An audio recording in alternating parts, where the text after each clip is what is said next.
Malam pertama setelah masa nifas habis itu jangan langsung ujuk-ujuk makjeleb kayak gitu. Halo guys, assalamualaikum. Kembali lagi di channel YouTube Bidan Isna. Di video kali ini aku akan ngebahas malam pertama setelah masa nifas habis. Nah, siapa nih yang senyum-senyum? Atau mungkin udah habis masa nifas nih, udah habis 40 hari. Nah, siap-siap gitu ya. Oke, sebelum lanjut ke pembahasannya, simak video ini sampai habis dan jangan lupa untuk klik tombol subscribe, aktifkan juga loncengnya agar kamu gak ketinggalan video terbaru dari aku. Terima kasih. Nah, langsung aja ya kita mulai ceritanya. Kalau malam pertama habis nikahan itu mungkin biasa aja ya.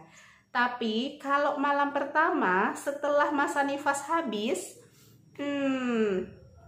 apalagi kalau lahirannya kemarin itu normal dan belum lagi kalau misalkan ternyata harus diepis kemarin sama ibu bidannya atau sama dokternya gitu ya, mengalami epis karena dedek bayinya susah keluar jadi harus digunting terus dijahit gitu ya. Nah, beberapa wanita ini menganggap malam pertama setelah masa nifas habis gitu hal yang horor kayak gitu, karena memang ada berbagai macam permasalahan di sini. Masalah yang pertama, mungkin dari si istrinya ini ngalamin kayak takut ya. Apalagi kalau kemarin riwayat persalinannya itu normal dan harus diepis, harus digunting gitu ya.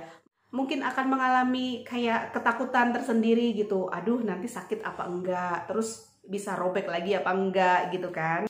Nah, terus permasalahan yang kedua nih, ada juga masalah psikologis si istri. Aduh, kemarin abis lahiran. Jangan-jangan kalau abis lahiran itu vaginanya tambah longgar. Terus nanti jadi suaminya nggak puas kayak gitu, ya kan? Nah, terus permasalahan yang ketiga nih, dari segi suaminya ada beberapa teman-teman nih yang pernah curhat, si suaminya juga takut ternyata, nggak cuman istrinya aja loh, tapi si suami ini juga takut kalau nanti melukai istrinya. Terus mereka juga takut loh kalau misalkan rahim kita itu belum pulih secara sempurna kayak gitu ya. Nanti kalau misalkan melakukan hal itu bisa luka lagi atau mungkin bisa ya istrinya takut sakit kayak gitu. Nah, itu mereka juga mikirin loh. Jadi sebenarnya bukan hanya si istri aja yang takut, tapi si suaminya juga takut kayak gitu. Oke, kita bedah satu-satu. Yang pertama, ketakutan istri kalau misalkan jahitannya belum menyatu, nanti sakit, nanti jahitannya robek.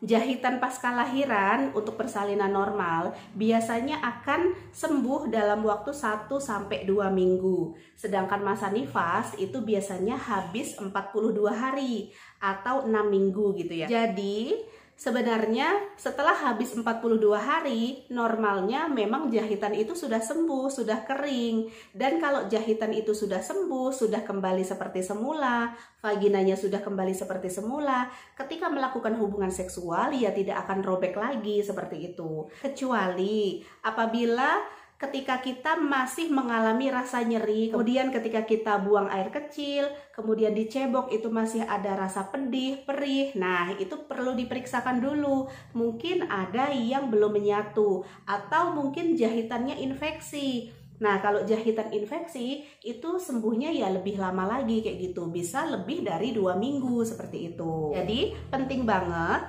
untuk ibu-ibu yang sudah lahiran itu periksa dulu ke bidan ataupun ke dokter gitu ya. Kan pas sekalian suntik KB nih, terus konsultasikan udah sembuh belum jahitannya, terus udah kering atau belum. Kalau misalkan nunggu bidannya nanya, kadang-kadang ibu bidannya lupa. Kalau mungkin nanyain udah kering belum jahitannya, masih sakit enggak, masih pedih enggak, itu kadang-kadang ibu bidannya lupa juga kayak gitu kan. Jadinya kalau kita mengalami permasalahan itu boleh nanya ke bidannya, kok aku masih ngerasain sakit, masih ngerasain pedih. Nah, nanti pasti akan diperiksa. Kalau misalkan jahitannya udah bagus, udah menyatu, vaginanya udah kembali normal, ya nggak ada masalah. Tapi kalau misalkan ada infeksi, bernanah gitu ya, nah itu perlu perawatan lebih lanjut seperti itu. Kemudian ketakutan yang kedua nih, ketakutan masalah psikologis si ibu, si istri gitu ya. Takut kalau sudah lahiran, jalan lahirnya jadi lebih lebar, vaginanya lebih lebar kayak gitu ya. Jadi berbeda kayak gitu, nggak kayak dulu sebelum lahiran gitu kan. Nah, jadi seperti ini. Kalau kita sudah lahiran, terutama yang lahirannya normal, memang ada perbedaan antara sebelum lahiran sama sesudah lahiran. Bagaimanapun juga, yang namanya persalinan normal, vagina kita atau jalan lahir kita itu dilewati kepala bayi, sehingga ruge-ruge yang ada di sini, yang seperti kerutan-kerutan seperti ini, biasanya memang sedikit berkurang. Kalau mungkin sebelum lahiran rugenya ini banyak, tapi setelah lahiran mungkin rugenya ini bisa berkurang seperti itu. Terus gimana cara mengatasinya? Inilah pentingnya senam Kegel dan senam nifas. Senam Kegel dan senam nifas itu bisa mengatasi otot vagina untuk kembali seperti semula. Yang tadinya otot vaginanya itu lebih longgar atau mungkin rugenya ini lebih sedikit seperti itu ya. Dengan kita rutin senam nifas, rutin senam Kegel, itu diharapkan kembali lagi ototnya seperti semula. Jadi meskipun rugenya ini berkurang, tetapi tetap kekuatan ototnya untuk seperti ini, nah itu tetap kembali seperti semula. Terus ketakutan yang ketiga, kalau untuk si bapak, si suami, pernah ada yang cerita kalau takut menyakiti istrinya, terus nanti kalau misalkan luka lagi, nanti bisa bahaya apa enggak. Jadi, setelah habis masa nifas 42 hari atau 6 minggu, organ reproduksi perempuan itu sudah kembali seperti semula. Pada masa nifas itu memang rahim kita itu lebih besar, tapi seiring dengan waktu rahim akan kembali seperti semula dan juga otot-otot di sekitar organ reproduksi perempuan juga akan kembali seperti semula. Jadi tidak perlu takut nanti menyakiti atau jadi sakit seperti itu. Nah, itu tidak perlu. Karena memang setelah habis masa nifas 42 hari, organ reproduksi perempuan itu sudah kembali seperti semula. Tetapi kalau misalkan ada yang mengalami kayak nyeri di bagian panggul atau di bagian bawah, nyerinya lain kayak gitu ya, itu perlu diperiksakan ke dokter, dikhawatirkan ada infeksi, ada radang panggul, itu mungkin aja terjadi. Jadi kalau misalkan ada sakit, perlu diperiksakan. Lalu gimana nih kalau misalkan semuanya oke ya, istrinya udah oke, suaminya udah oke, kayak gitu ya. Untuk melakukan malam pertama setelah masa nifas habis, itu jangan langsung ujuk-ujuk makjeleb kayak gitu ya.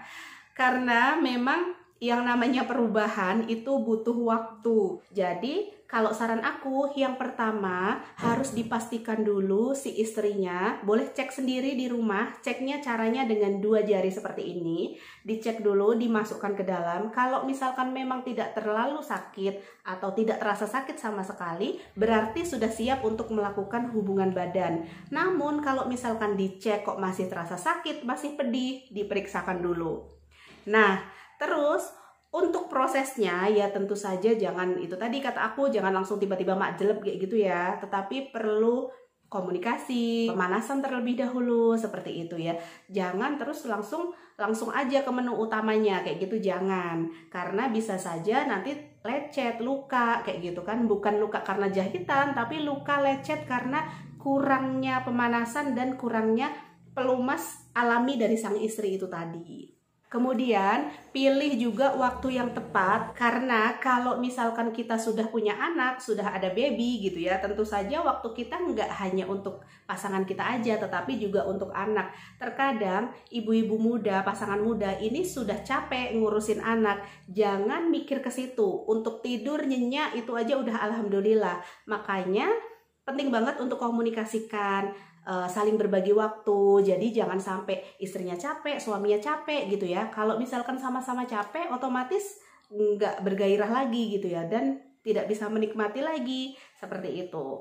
Oke, mungkin itu aja yang bisa aku sampaikan. Terima kasih sudah tonton video aku. Jangan lupa untuk klik tombol subscribe, aktifkan juga loncengnya agar kamu nggak ketinggalan video terbaru dari aku. Terima kasih. Wassalamualaikum. Bye-bye.